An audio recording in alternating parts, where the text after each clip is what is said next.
네, 마가복음 8장 34절부터 38절까지 말씀 보겠습니다. 자리에서 다 같이 일어나셔서 한 절씩 말씀 교독하도록 하겠습니다. 무리와 제자들을 불러 이르시되 누구든지 나를 따라오려거든 자기를 부인하고 자기 십자가를 지고 나를 따를 것이니라. 권하고자 하면 이를 것이요 누구든지 나와 복음을 위하여 자기 목숨을 잃으면 구원하리라. 사람이 만일 온 천하를 얻고도 자기 목숨을 잃으면 무엇이 유익하리요? 무엇을 주고 자기 목숨과? 같이 읽겠습니다. 누구든지 이 음란하고 죄 많은 세대에서 나와 내 말을 부끄러워하면 인자도 아버지의 영광으로 거룩한 천사들과 함께 올 때에 그 사람을 부끄러워하리라. 아멘. 말씀에 은혜 받으사 인사하면서 하겠습니다. 주님을 따르는 삶이란 제목으로 말씀을 나누겠습니다. 32절과 33절을 건너뛰고 34절부터 읽었는데 거기 두 군데 32절과 33절에 나오는 내용은 이런 내용입니다. 베드로가 예수님의 그 십자가 죽음과 부활에 대한 말씀을 듣고 말리는 내용이 거기 나옵니다. 십자가에 죽으시면 안 됩니다. 이렇게 반대하고 말리는 내용이 거기 기록되어 있죠. 베드로는 아마 그 예수님의 말씀을 깨닫지 못해서 그렇게 했던 행동이었겠지만 한편으로는 공감이 가기도 합니다. 만약 제가 다음 주일에 하나님의 뜻에 따라서 죽을 겁니다 라고 이야기한다면 여러분 어떻게 하시겠어요? 그러지 말라고 말리겠죠. 베드로가 아마 그런 마음 아니었겠습니까? 그런데 예수님은 그 베드로의 마음도 몰라준 채 아주 무섭게 책망을 하셨어요. 그게 이제 33절에 나오는 말씀이죠. 베드로를 꾸짖어 이르시되 사탄아 내 뒤로 물러가라. 내가 하나님의 일을 생각지 아니하고 도리어 사람의 일을 생각하는 도다 하시고 한순간에 베드로는 사탄의 하수인이 되어버립니다. 예수님의 말씀은 사람의 뜻보다 하나님의 뜻보다 사람의 뜻을 먼저 생각했다라고 이렇게 책망을 하셨는데 하나님의 뜻이 뭡니까? 예수님께서 십자가의 죽음으로 우리를 구원하시는 거였어요. 그런데 베드로는 예수님이 죽으면 안 된다고 이렇게 말렸던 거죠. 베드로의 생각은 아마 이런 거였겠죠. 우리를 구원하신다면서요. 그런데 예수님이 죽으면 되겠습니까? 죽으면 안 되는 거죠. 그렇게 생각을 했을 거예요. 베드로는 그 당시 유대인들처럼 그 예수님을 정치적인 메시아로서 이해를 하고 있었던 거죠. 조금 전까지는 주는 그리스도이십니다. 이렇게 멋진 신앙 고백을 드려놓고서 이런 모습을 보였던 거예요. 그래서 예수님께서 오늘 읽었던 본문 34절의 말씀을 이어가시죠. 여기 보시면 여기 중간쯤에 나를 따라오려거든 자기를 부인하고 자기 십자가를 지고 와야 된다. 이렇게 말씀하셨던 거예요. 제자들에게는 좀 충격이었을 거예요. 예수님의 십자가조차도 이해를 못하는 상황인데 너희도 십자가를 져야 된다 이렇게 말씀하셨으니 충격인 거죠. 예수님을 통해서 뭔가 복을 받을 것이고 뭔가 성공하는 자리를 갈 것이라고 기대했는데 복은커녕 십자가를 지라고 말씀하시니 놀라지 않았겠습니까? 그럼에도 예수님께서 이 말씀을 이것을 요구하셨던 것은 이 모습이야말로 오늘 제목처럼 주님을 따르는 삶이기 때문에 이것을 말씀하셨던 거죠. 제가 마가복음은 제자도를 강조하는 말씀이라고 제가 설명을 드렸었는데 이 말씀이 제자도의 핵심과도 같은 말씀이에요. 제자라면 바로 이 길을 가야 된다고 말씀하는 거예요. 제자라면 이 길을 가야 된다. 그래서 이제 이런 생각하시는 분들도 있어요. 이 말씀은 제자들에게 주신 말씀이니까 나하고는 상관없다. 나는 제자가 아니고 그냥 평범하게 믿는 사람이기 때문에 이 말씀은 나하고 상관이 없다라고 생각하는 분들이 있습니다. 혹 여기도 그런 분들이 계신다면 이 부분을 좀 잘 보셔야 돼요. 34절 앞부분. 무리와 제자들을 불러 이르시되 이렇게 되어 있습니다. 무리와 제자를 구분해서 기록을 하고 있어요. 이 두 종류의 사람을 불렀다는 거예요. 근데 왜 구분해서 여기서 기록을 하고 있을까요? 둘 다 예수님을 따라간다는 점에서는 똑같습니다. 그런데 따라가는 목적이 다르기 때문에 그렇다는 거예요. 무리는 자기의 필요를 채우기 위해서 예수님을 따라가는 사람들이에요. 그럼 제자는요, 자기의 뜻보다는 하나님의 뜻을 따라가는 사람들이라는 거예요. 그래서 구분해서 이렇게 놓은 거죠. 오래전에 나왔던 책 제목 중에 팬인가 제자인가 이런 제목의 책이 있었어요. 여기 34절이 무리와 제자를 구분하는 것처럼 그 책도 팬과 제자를 구분해서 설명하는데, 팬은 그냥 와가지고 환호성을 지르다가 그냥 예배가 끝나면 그냥 돌아가는 사람, 사라지는 사람들, 그런 사람들이 팬이라면, 제자들은 와서 죽기까지 섬기는 사람이라는 거예요. 다르다는 거죠. 이 말씀을 무리와 제자들에게 하셨던 것은 예수님을 따른다고 할 때는 둘 중에 하나이니 나는 어느 쪽에 속하는가를 생각해 보라는 말씀인 거예요. 만약 무리에 속하는 사람이라면 제자가 되길 힘쓰라는 말씀이고, 만약 제자에 속하는 사람이라면 더 열심히 주님을 따르라, 이렇게 하시는 말씀이에요. 어느 쪽에든지 예수님을 따르려면 새겨드려야 되는 그런 말씀을 하셨던 건데, 이 말씀에는 세 가지를 강조하세요. 주님을 따른다고 한다면 적어도 이 세 가지 모습이 있어야 된다라고 말씀하는데, 그 모습이 뭔지를 지금부터 좀 생각해 보려고 합니다. 첫 번째는 자기를 부인하는 겁니다. 자기를 부인하는 것. 주님을 따라가는 사람은 자기를 부인하는 거죠. 자기 부인은 나는 내가 아닙니다, 이런 게 자기 부인이잖아요. 그러니까 나 중심으로 살지 않겠다, 이런 모습이라는 거예요. 첫 번째부터 이게 쉽지가 않죠. 우리가 어려워하는, 아니 하기 싫어하는 것 중에 하나가 자기 부인이에요.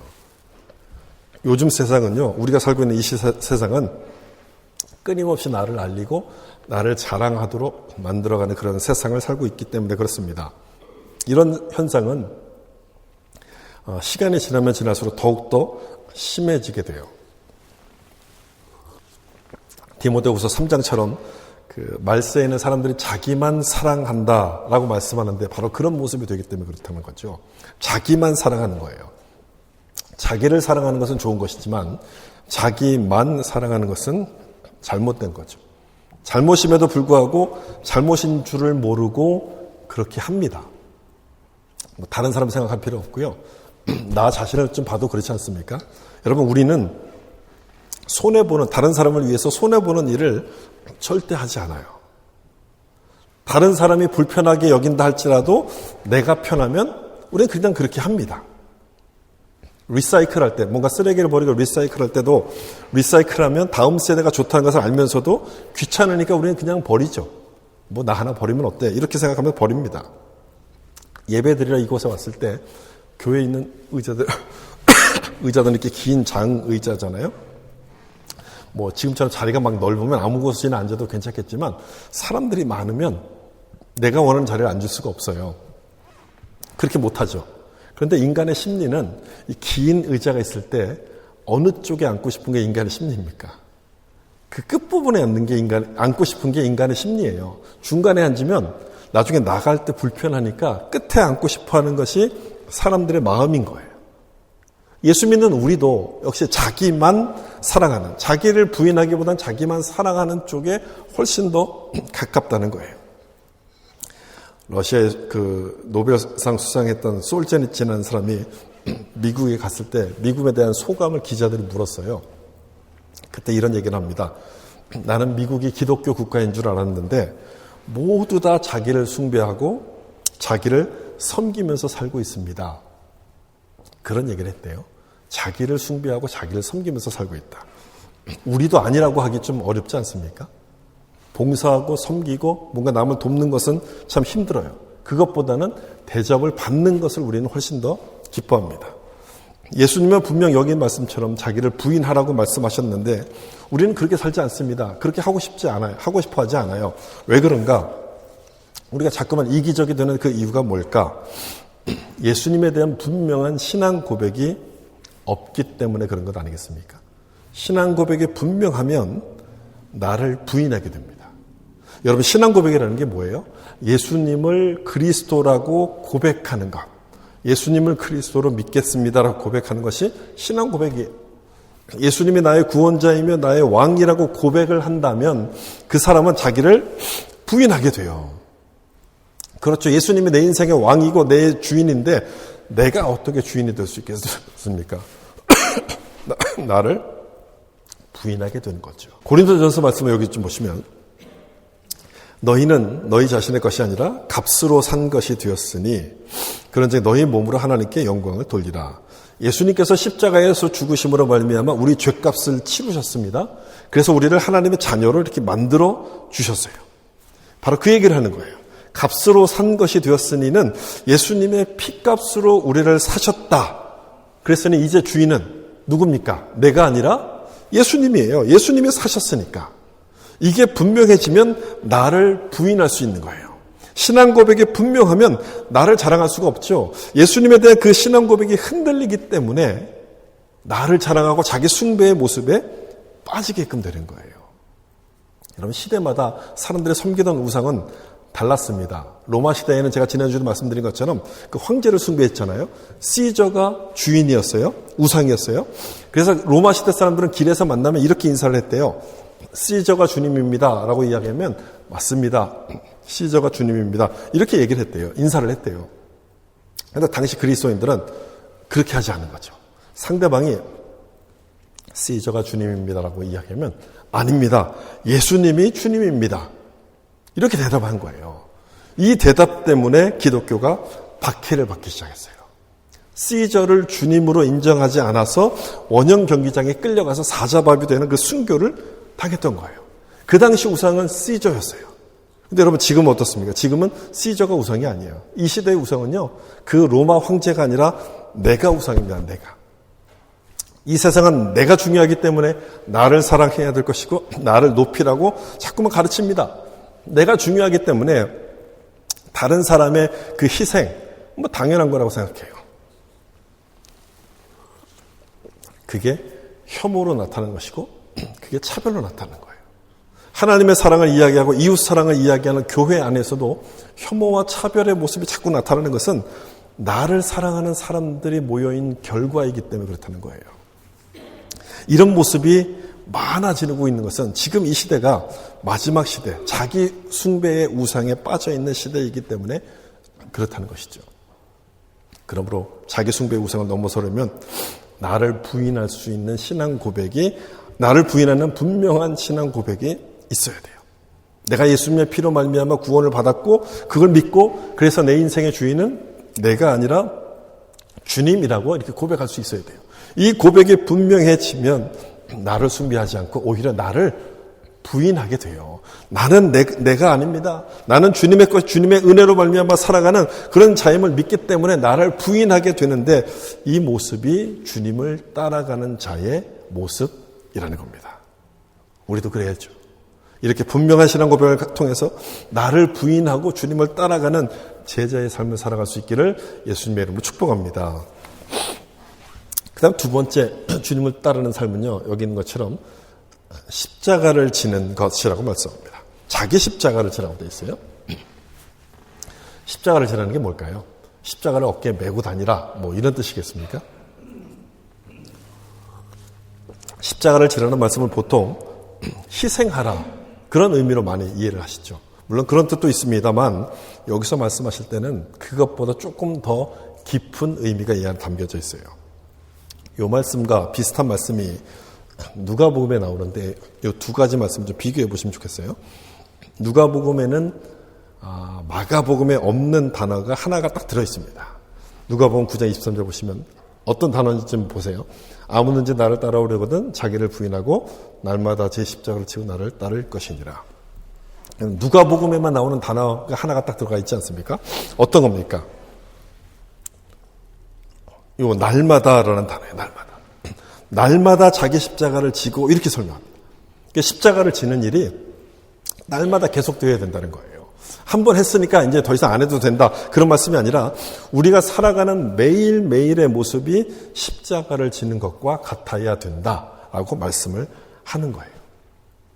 그럼 좀 더 궁금해지지 않습니까? 십자가를 지는 게 도대체 뭐길래 이렇게까지 말씀을 하실까? 여기 답이 있어요. 로마서 6장 10절을 보시면 그가 죽으심은 죄에 대하여 단번에 죽으시며 그가 살아계심은 하나님께 대하여 살아계심이니. 여기서 말하는 그는 예수님을 말하죠. 예수님께서 죄에 대해서 죽으셨어요. 여러분, 예수님이 하셨다면 예수를 믿는 우리도 해야 되는 것이죠. 똑같이 예수님과 해야 되는 거예요.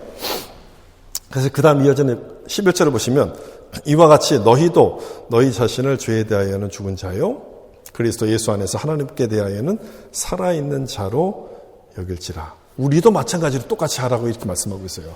너희도 너희 자신을 죄에 대해서는 죽은 자로 여기라 이렇게 말씀해요.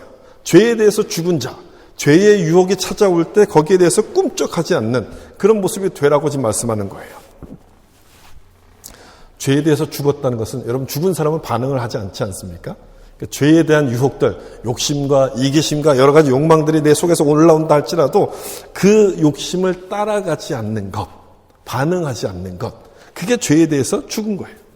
옆에서 누군가 나에 대한 욕을 하면 속에서 뭔가 이렇게 욱하는 게 올라오지만 그 혈기를 참는 거예요. 죽은 사람처럼 그걸 반응하지 않는 거예요. 거기에 대해서 끌려가지 않는 거예요. 왜 그래야 되느냐? 예수님께서 우리를 위해서 십자가에서 죽으셨기 때문에 그렇다는 거예요. 예수님께서 왜 죽으셨습니까? 우리의 죄 때문에 죽으셨잖아요. 우리가 죽어야 될 그 자리를 예수님이 대신 죽으셨어요. 대신 죽으셨다는 것은 예수님께서 죽으셨을 때 우리의 옛사람도 어떻게 됐다는 뜻이에요. 같이 죽었다는 거예요. 십자가에서. 같이 죽었다는 거예요. 우리도 죽었다는 거예요. 그래서 참는 거예요. 그래서 우리는 죄에 대하여 죽은 자라고 말씀을 하는 거예요. 십자가를 믿는다는 것은 바로 그거예요.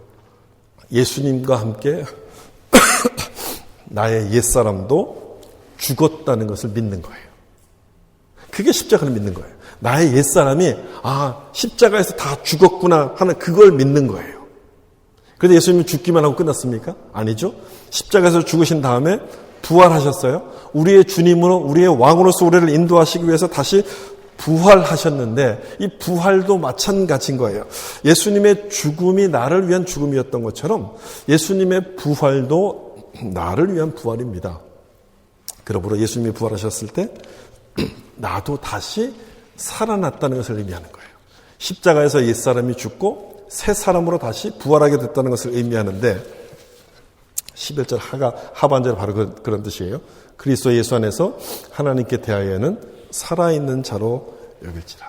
내가 나를 죄에 대해서는 죽은 자로 여기는 것처럼 하나님에 대해서는 어떤 사람으로 여겨야 돼요? 살아있는 사람으로 여겨야 된다. 여러분 무슨 말인지 이해가 되십니까? 죄에는 반응하지 말고 주님 말씀에 대해서는 순종으로 반응을 해라. 이런 뜻인 거예요. 이것이 십자가를 지는 거예요. 죄에는 죽은 자로 하나님에 대해서는 산 자로 반응하는 거. 한번 따라해 보실까요? 죄에는 죽은 자로 하나님에 대해서는 산 자로. 이게 십자가를 지는 사람의 모습이라는 거예요. 문제는 이걸 거꾸로 한다는 게 문제죠. 거꾸로 하면서도 나는 십자가를 지고 있어라고 사람들이 생각을 하고 있다는 거예요. 누군가 내 욕을 하면 참지 못하고 그걸 막 배로 갚아줘요. 미안하다는 말 절대 안 합니다. 다른 사람들에게는 희생해야 되고 죽어야 된다고 가르치면서도 자기는 죽지 않아요. 그러면서 주님의 일에 대해서는 죽은 사람이 돼요. 거꾸로 하는 거죠. 전도와 봉사 이런 일에는 전혀 신경 쓰지 않아요. 나하고는 상관없는 일처럼 여깁니다. 예배를 드린 것만 해도 어딘데 그 정도면 충분한 거지. 그렇게 생각을 하는 거예요. 예수님에 대해서는 죽은 자가 되고 죄에 대해서는 산 자가 돼요. 거꾸로 하는 거예요. 완전히 거꾸로 하는 것인데 왜 이렇게 되겠습니까? 그 이유는 내가 아직 죽지를 않아서 그렇다는 거예요. 내가 죽지를 않았어요. 아직 죽은 게 아니라 기절했기 때문에 그런 거예요. 내가 기절했으니까 은혜가 식으면 다시 내 자아가 이렇게 막 회복이 깨어나는 거예요.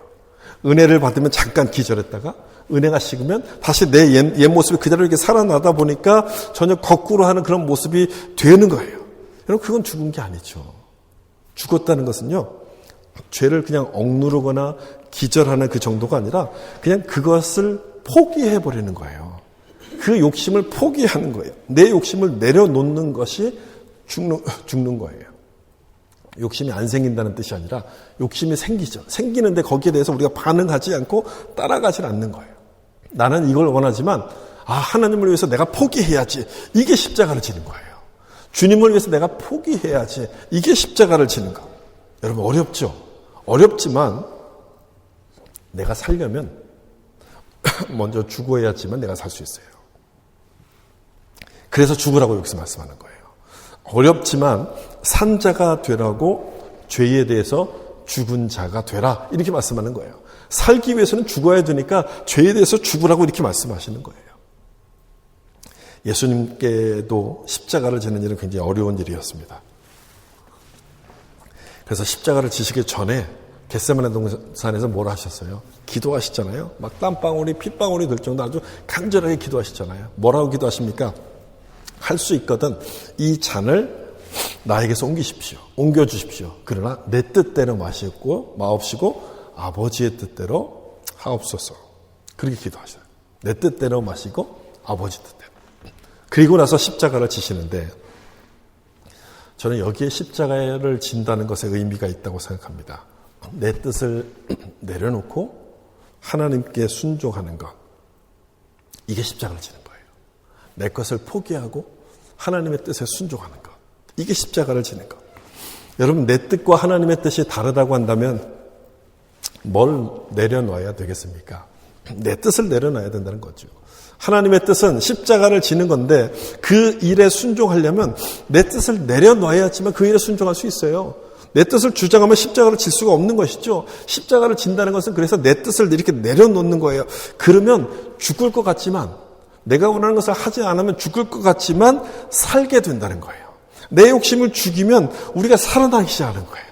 이게 아주 엄청난 역설적인 진리인 거죠. 성경에 말씀하는 역설적인 진리. 이 말씀도 보세요. 로마서 8장 13절 한번 같이 한번 읽어볼까요? 너희가 육신대로 살면 반드시 죽을 것이로되 영으로서 몸의 행실을 죽이면 살리니. 여러분 역설적인 진리를 여기서 말씀하고 있지 않아요? 살면 죽어요. 근데 반대로 죽이면 살아요. 세상에선 절대 말할 수 없는 가르쳐주지 않는 역설적인 진리가 바로 이 말씀이에요. 살면 죽고 죽이면 사는 거예요. 이 말씀의 의미가 어떤 것인지 여러분들이 좀 이해하시고 깊이 좀 묵상해 보셨으면 좋겠어요. 이런 제목의 책이 있어요. 누우면 죽고 걸으면 산다. 아주 비슷한 내용이죠. 어떤 불치병에 걸린 사람이 시한부 인생을 살다가 산에 들어가서 산을 걷고 뭐 나무를 하고 이렇게 하면서 병이 회복된 사람이 썼던 책의 제목이 그 제목이에요. 누우면 죽고 걸으면 산다. 저는 그 제목을 보면서 건강하게 사는 원리는 육적이나 영적이나 다 똑같은 거구나 이 생각이 들었어요. 편하다고 누워만 있으면 병이 생겨요. 없던 병도 생겨요. 그렇지만 열심히 걸어다니면 건강해지게 돼요. 마찬가지죠. 욕심을 따라가면 나를 만족시킬 수 있겠지만 영적인 병에 걸리게 되는 겁니다. 그래서 그 욕심을 버리고 주님께 순종하게 되면 우리는 살게 되는 거예요. 바로 그걸 말씀하는 거예요. 죽이면 살리니. 육신의 욕심을 포기하면 우리가 살게 된다는 것을 말씀하는 역설적 진리의 말씀인 거예요. 참 어려운 말씀이죠. 말은 쉽지만 절대 쉬운 일이 아니에요. 왜냐하면 우리 속에서는 그 욕심이 계속해서 올라오기 때문에 끊임없이 올라와요. 이 말씀을 듣고 있는 이 순간에도 내 욕심을 도대체 어떻게 버려? 이걸 버리고 내가 어떻게 살아? 이런 욕심이 계속해서 우리 마음속에서 올라오기 때문에 절대 쉬운 일이 아니에요. 그래서 성경은 뭐라고 말씀하냐? 그 다음 로마서 8장 14절에 이렇게 말씀하는데 이 말씀도 우리 같이 한번 읽어볼게요. 무릇 하나님의 영으로 인도함을 받는 사람은 곧 하나님의 아들이라. 누구의 인도를 받으라고 돼 있어요? 하나님의 영, 성령의 인도를 받아야 된다라고 말씀하는 거예요. 나를 부인하고 자기 십자가를 지는 것은 내 힘으로는 불가능한 일이기 때문에 그래요. 주님께서 성령께서 도와주셔야지만 가능한 일이에요. 그러므로 여러분 힘들다고 포기하지 마시고 이 말씀을 기억하시고 성령께서 나를 다스려 달라고 구하셔서 나의 십자가를 지고 주님을 따라가는 주님을 위해서 살아가는 여러분이 될 수 있기를 예수님의 이름으로 축복합니다.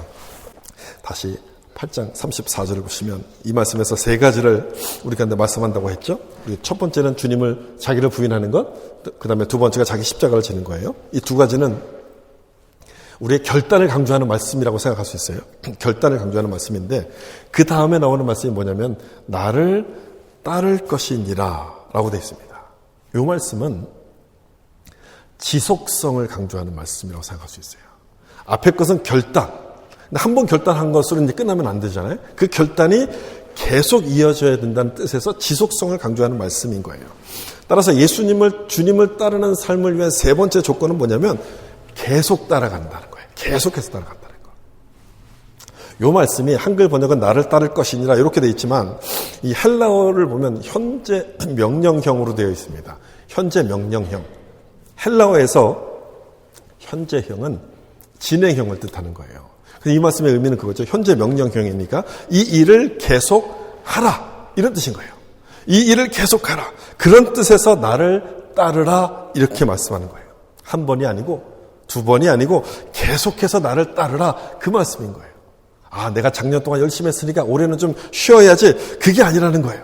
작년에 열심히 했으면 올해도 열심히 할 것이고 내년에도 열심히 할 것이고 그렇게 평생을 따라가라. 이런 뜻의 말씀이라는 거예요. 여러분, 따라가라는 말씀은 믿으라는 말씀과 똑같은 거예요. 예수님을 그렇게 믿어야 된다는 그 말씀인 거예요. 여러분, 예수를 믿는다는 것은 한번 믿어보고 마음에 안 들면 그만두고 그런 게 아니잖아요. 예수를 믿는다는 것은요, 계속해서 믿는다는 거예요. 계속해서. 신앙생활을 하다 보면 어려운 일이 생길 수도 있고 힘든 일이 생길 수도 있어요. 그럼 막 포기하고 싶어지잖아요. 그럼에도 계속 믿는 거예요. 정말 예수를 믿는, 진짜 믿는 사람은요, 그 어려운 일 앞에서 포기하기보다 더 열심히 기도합니다. 그 어려움 때문에 더 주님을 찾기 시작하고 주님을 따라가게끔 돼요. 바로 그걸 지금 얘기하는 거예요. 그래도 계속 믿으라는 거예요. 그래도 계속 주님을 따라가라고 그렇게 하시는 말씀인 거예요. 내 생각대로 안 된다 할지라도 계속해서 따라가야 된다는 것을 말씀하는 내용이죠. 근데 여러분, 궁금한 게 하나가 있어요. 내 생각대로 되는 게 좋은 걸까요? 좋지 않은 걸까요? 여러분 어떻게 생각하십니까? 여러분의 생각대로 다 이루어지는 게 좋은 걸까요? 좋지 않은 걸까요? 인생사 세옹지마라는 말이 있는 것처럼 우리는 내 마음대로 안 되면 막 뭔가 이렇게 좀 답답해하고 힘들어하잖아요. 그래서 내 마음대로 안 된다고 해서 결과가 꼭 나쁘게 끝나지만은 않는다는 것을 우리가 알 수 있어요. 반대로도 마찬가지 아닙니까? 내 생각대로 잘 된다고 해서 그것이 좋은 결과로만 이어지는 것이 아니라는 것을 우리는 많이 보지 않습니까? 그 얘기는 무슨 얘기냐면 우리 인생이 내 마음대로 안 돌아간다는 거예요. 내 계획대로 돌아가지 않는다는 거예요. 그럼 여러분 어떻게 하는 것이 지혜로운 것입니까? 예수님을 따라가는 것이 지혜로운 것입니까? 아니면 내 마음대로 하는 것이 지혜로운 거예요. 예수님을 따라가는 것이 지혜로운 거예요. 문제는 우리가 이걸 잘 알면서도 그렇게 못한다는 거예요. 그래서 여러분 이 마지막 말씀이 중요해요. 나를 따를 것이니라 이 말씀은 계속 따라오라는 거예요. 계속. 내 생각대로 되지 않는다고 해서 포기하지 말고 계속 그 길을 따라가라고 여기서 주님이 말씀하시는 거예요. 때로 주님은 우리를 높은 산으로 데려가실 거예요. 가야 됩니까? 가지 말아야 됩니까? 가야죠. 때로는 우리를 깊은 골짜기로 데려가실 때가 있어요. 가야 됩니까? 가지 말아야 됩니까? 그래도 가야죠. 우리 주님은 나에게 가장 좋은 길이 무엇인지를 아시는 분이기 때문에 우리는 그냥 따라가는 거예요. 주님이 나를 높은 데로 데려가신다면 이유가 있는 거겠죠. 나를 훈련시키시고 나를 연단시키셔서 큰 일을 감당할 제자로 만드시려고 거기로 데려가시는 거예요. 그러니 당연히 그 주님을 따라가야 되는 것이고 힘들어도 계속해서 가야 되는 것인데 이것이 주님을 따라가는 제자의 삶이라는 거예요. 여러분 우리가 예수님을 믿는다면 예수님을 따라가는 그 길에서 치러야 될 그 값을 각오하셔야죠. 예수를 믿는다면 예수를 믿기 위해서 내가 희생해야 될 그 모든 것들을 각오하셔야죠. 아무것도 안 하고 어떻게 예수님을 따라갑니까? 내가 하고 싶은 걸 다 하면서 어떻게 예수님을 따라갑니까? 뭔가 값을 치를 각오를 하셔야죠. 그래서 여러분 너무 두려워하지 마세요. 여러분들 걸 다 버리고 따라오라 그렇게 말씀하지 않아요. 너무 두려워하실 필요 없어요. 예수님 때문에 포기하는 것을 우리는 손해라고 자꾸 생각해요. 그래서 우리는 참 두려워하는데 여러분 손해라고 생각하지 마세요. 손해처럼 보이지만 손해가 아니라 축복이고 우리에게 훨씬 더 유익한 길입니다. 예수님을 위해서 포기하는 것이 손해가 아니라 우리 가운데 주어진 축복이라는 거예요. 왜 그런지 제가 그 다음 말씀에서 보여드릴게요. 34절에서 십자가를 지고 따르라 이렇게 말씀하셨죠. 그 다음에 나오는 35절에 이렇게 말씀해요. 우리가 이 말씀 같이 한번 읽어보겠습니다. 누구든지 자기의 목숨을 구원하고자 하면 잃을 것이요 누구든지 나와 복음을 위하여 자기의 목숨을 잃으면 구원하리라. 아멘. 살면 죽고 죽으면 산다는 말씀과 똑같은 원리의 말씀 아니에요? 여러분, 예수님을 위해서 포기하는 것이 손해가 아니라 복이라고 여기서 지금 말씀하는 거죠. 복이라고. 복음을 위하여 자기 목숨을 잃으면 구원하리라. 손해가 아니라 복이라는 거예요. 역설적인 진리를 예수님께서 말씀하고 있어요. 여러분 생각해 보세요. 예수님께서 십자가에서 죽으셨어요. 십자가의 죽음이 성공입니까? 실패입니까? 십자가의 죽음이 성공입니까? 실패입니까? 실패처럼 보이죠. 실패처럼 보여요. 십자가에서 죽으셨으니까. 그런데 그 실패했던 예수님의 이름은 모든 사람이 다 기억해요. 지금도 예수님의 이름을 기억해요. 그렇지만 그 예수님을 십자가에 매달고서 성공했다고 여기던 사람들의 이름은 어느 누구도 기억하지 못해요. 빌라도 한 사람만 계속해서 우리가 정죄를 하는 거죠. 어느 누구도 기억하지 못해요. 예수님은 자기 자신을 십자가에서 포기하셨지만 다시 부활하셨고 그러므로 많은 사람들을 살려내셨어요. 포기는 손해가 아니라 오히려 하나님의 뜻을 이루는 축복인 거예요. 포기는 손해가 아니라 축복인 거예요. 여러분 주님을 따라가려면 이걸 분명히 아셔야 돼요. 그리고 이걸 분명히 믿으셔야 돼요. 나를 부정하고 십자가를 지고 주님을 따라가는 것은 우리에게 가장 유익한 길이라는 그 믿음을 가지셔야 돼요. 여러분 이것만 기억하고 들어가도 오늘 정말 예배에 온 아주 중요한 가치를 얻고 가시는 거예요. 아, 주님을 위해서 포기하는 것이 우리 가운데 주신 큰 축복이구나. 그것만 기억하고 가셔도 돼요. 왜 예수 믿는 사람이 저렇게 열심히 희생하고 섬기는지 우리는 바로 그 원인이 바로 여기 있는 거예요. 주님을 위해서 손해보는 것이 우리에게 축복이 되기 때문에 그 믿음을 가지고 우리를 어디로 부르시든지 간에 주님께 순종하게 될 때 그 사람이 예수님을 사랑하는 주님의 제자가 된다는 사실 믿으시길 바랍니다. 그 불의 전차라는 영화 여러분 아실 거예요. 아주 오래된 영화죠. 그 에릭 리들이라는 사람이 그 영국의 그 육상 선수 대표로 올림픽에 100m 달리기 출전을 했어요. 그런데 이 사람이 그 출전 예선이 있던 날이 주일날 예선전이 벌어지는 거예요. 이 사람은 굉장히 신앙이 좋은 사람이었거든요.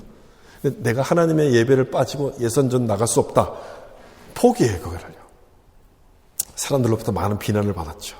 엄청나게 비난을 받다가 며칠 뒤에 자기의 주 종목이 아닌 400m 경기에 출전을 합니다. 그리고 그 경기에서 세계 신기록을 세우고 금메달을 따게 돼요. 영화는 여기까지 나와요. 불의 전차라는 영화가 바로 그 영화거든요. 영화는 여기까지만 나오는데 그 이후에 벌어진 일을 잠깐 좀 설명드리려고 해요. 이 에릭 리들이 올림픽이 끝나고 집으로 돌아왔어요. 그때 주님께서 이런 마음을 주셨대요. 너가 받은 금메달보다 더 위대한 메달, 더 위대한 영광이 있다. 너는 복음의 영광을 위해서 살아야 된다. 이런 마음을 주시더래요. 근데 이 마음이 떠나지 않고 계속 남아있는 거예요. 그래서 어떻게 할까 고민하다가 중국 선교사로 가기로 결정합니다. 중국 선교사로 가요. 친구들은 막 미쳤다고 말리죠. 너는 올림픽 메달리스트니까 편하게 살 수 있는데 왜 그걸 다 버리고 왜 사서 고생하냐? 이해를 못하지 막 말려요. 그래서 중국으로 가요. 그 당시 중국은 이제 일본이 점령해서 지배하고 있었기 때문에 에릭이 중국 사람들에게 막 복음을 전하고 그들을 도와주는 모습을 일본 사람이 보고 그 사람을 스파이라고 이제 여겨서 감옥에 가둡니다. 감옥에 갇힌 이 에릭은 감옥 안에서도 열심히 복음을 전했어요. 그들을 사랑하는 마음 갖고 말씀을 전하고 복음을 전하고 예배를 드리고 그런 시간들을 보냈는데 그러는 과정에 몇몇 사람들이 복음을 받아들이고 예수님을 믿기 시작하면서 감옥 안에도 조그만 교회 같은 게 생겼어요. 신앙의 공동체가 생기게 됐어요. 그런데 그렇게까지 딱 됐을 때 얼마 뒤에 이 에릭이 감옥에서 뇌출혈을 이제 걸려서 뇌출혈로 쓰러져서 거기서 감옥에서 생을 마감하게 됩니다. 44살이었어요. 올림픽 영웅으로 주목을 받던 사람이었지만 아무도 알아주지 않는 그 중국의 감옥에서 아주 젊은 나이로 생을 마감하게 돼요. 여러분 인간적으로 보면 얼마나 참 안타깝습니까? 참 안타깝죠. 그런데 이 에릭에게 복음을 들었던 사람들이 그를 동산에다 묻고 거기에 비문을 써서 붙였어요. 이렇게 써서 붙였어요. 하나님의 영웅 에릭 리들 여기에 잠들다. 하나님의 영웅. 이렇게 이름을 붙여줬어요. 하나님의 영웅. 인간적인 눈으로 볼 때는 그의 삶이 무모해 보였겠죠. 참 왜 저런 삶을 사나 싶었을 테지만 하나님이 보실 때는 영웅이었다는 거예요. 그를 통해서 복음을 들었던 많은 사람들은 하나님께서 이 에릭을 어떻게 평가하실지를 정확하게 알고 있었던 거예요. 그래서 하나님의 영웅이라고 딱 그 비문을 적어준 거였어요. 여러분 오늘 본문의 마지막 부분에 이 말씀이 나오죠. 우리 이 말씀도 같이 한번 읽어볼까요? 누구든지 이 음란하고 죄 많은 세대에서 나와 내 말을 부끄러워하면 인자도 아버지의 영광으로 가득한 천사들과 함께 올 때에 그 사람을 부끄러워하리라. 주님을 따르기 위해서 손해보는 것이 나에게는 좀 더 나쁜 것 같지만, 포기하는 것이 손해인 것 같지만 아닌 거죠. 여기서 아니라고 정확히 말하잖아요. 천사들과 함께 올 때 그 사람을 부끄러워하리라. 주님을 위해서 손해보는 사람은 영광 가운데서 맞아 해주신다는 바로 그 말씀 아닙니까? 손해인 것 같지만 손해가 아니라고 지금 여기서 말씀해요. 예수님을 위해서 나를 부인하고 자기 십자가를 지면서 끝까지 따라가는 그 사람을 주님은 기억해 주시기 때문에 그렇다는 거예요. 기억해 주신다는 거예요. 올림픽 영웅은 이 세상에서만 필요한 거예요. 이 세상에서만 인정받는 것이지만 그것은 인생이 끝난 것과 동시에 사라져버리는 것이지만 하나님의 영웅은 영원히 기억되는 거예요. 영원히 기억되는 거예요. 여러분 어떤 것이 더 진정한 유익이겠습니까? 여러분 우리 인생도 마지막에 주님 앞에 가서 이 평가를 받게 될 것인데 어떻게 내 인생을 주님께서 평가하실지 한번 좀 생각해 보셨으면 좋겠어요. 내 인생을 두고서 주님께서 뭐라고 말씀하실까? 힘들어도 주님을 따라가고 계속해서 우리가 주님을 따라간다면 주님은 우리를 보고 하나님의 영웅이 여기 있다. 이렇게 말씀하시지 않겠습니까? 하나님의 영웅. 우리 인생의 주님 앞에서 하나님의 영웅이라고 인정받는, 칭찬받는 그런 삶이 되었으면 좋겠습니다. 사랑하는 성도 여러분, 여러분 모두가 다 나를 부인하고 자기 십자가를 지고 주님을 따르는 자가 되셔서 여러분의 인생이 하나님 앞에 좋은 모습으로 평가받는 그런 인생이 될 수 있기를 예수님의 이름으로 축원합니다. 기도하겠습니다.